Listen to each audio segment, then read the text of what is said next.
Hey, what's going on, guys? The Horror Man back, putting a positive spin on Son of the Mask.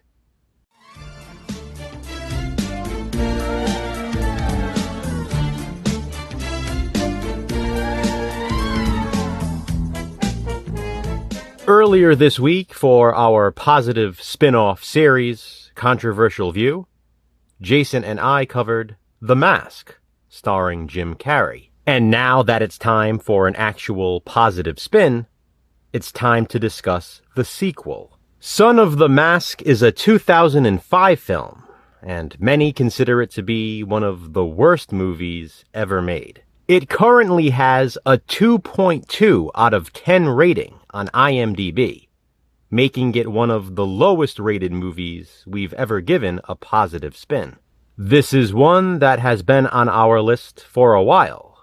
And since it features a Halloween party scene, we decided to wait until now to cover it. As you guys know by now, these positive spin videos are not reviews, so I'll jump right into what I liked about Son of the Mask. It's important to mention, this was a first-time watch for both me and Jason. Going into it, we really weren't expecting much, especially with the low rating and the bad reputation it has gotten. Personally, I was expecting to somewhat like it, but I didn't think I'd enjoy it as much as I did. Son of the Mask absolutely does not deserve a 2.2 out of 10.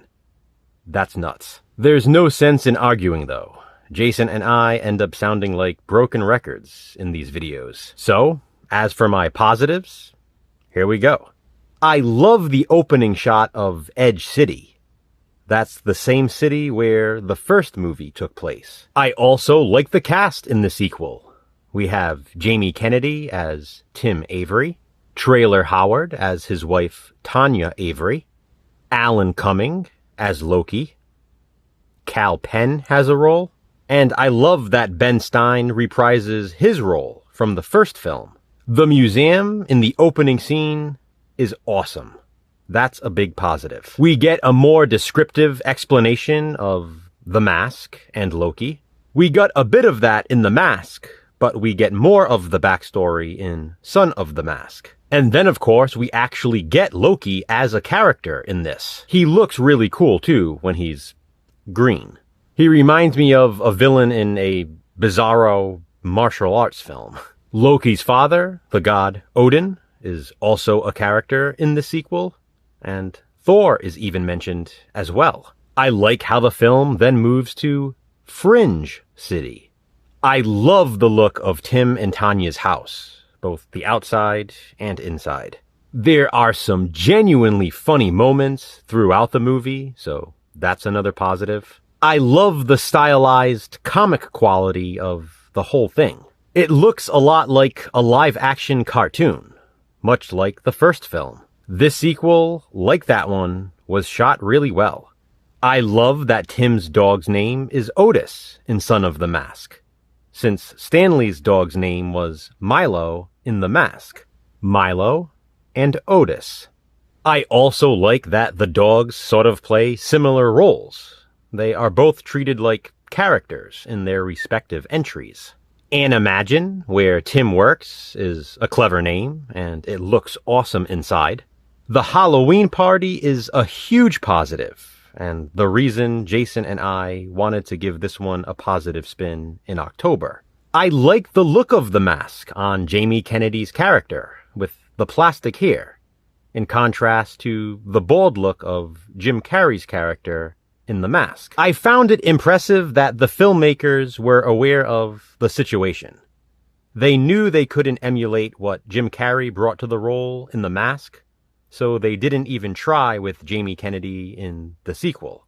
Instead, they follow a different direction, focusing more on the baby, or son of the mask. That was smart. Really smart, in my opinion. And I'm sorry, I know a lot of people disagree, but I think this sequel feels a lot like the first one, and I love the original. It absolutely has the same charm. Now, this sequel did go the PG route, and not the darker, more provocative PG-13 like the first film, but it's still very similar. Another big positive of Son of the Mask is the creative storyline. There are the things that occur when Tanya is pregnant. The silly string and crackers come to mind. Then there's what the baby, or Son of the Mask, can do. The balloon scene was really cool, and the effects throughout are pretty damn neat. Otis the dog saying, "Smokin'," was funny. The Girl Scout scene made me laugh out loud, as did the peeing scene. Hilarious. I like that Loki's license plate is low-key, Lowkey. Another positive is the Michigan J. Frog cartoon. I've always loved that cartoon, and we get to see a portion of it featured in the movie. And then what follows that, which I won't spoil, put a smile on my face. I smiled a lot during this movie, in fact. Cartoons in general play a huge role in this sequel. It's a love letter to cartoons and animation, and especially Tex Avery, hence the last name of Tim and Tanya. Son of the Mask even has some heart mixed in with the silliness. And it's not stupid silly, it's funny silly. The movie as a whole is super fun. Once again, I am not understanding the severe hatred for this one. 2.2 out of 10? Come on. Son of the Mask is a wacky blast, but you don't have to agree. This is just my positive spin. Please be sure to check out Jason's as well to hear his thoughts. Have you seen Son of the Mask? If so, do you hate it, and why? Comment below and let me know. To which hated movie will we next give a positive spin? Check back soon to find out. Until then, thanks for watching, guys. Hit that thumbs up and, be kind, subscribe.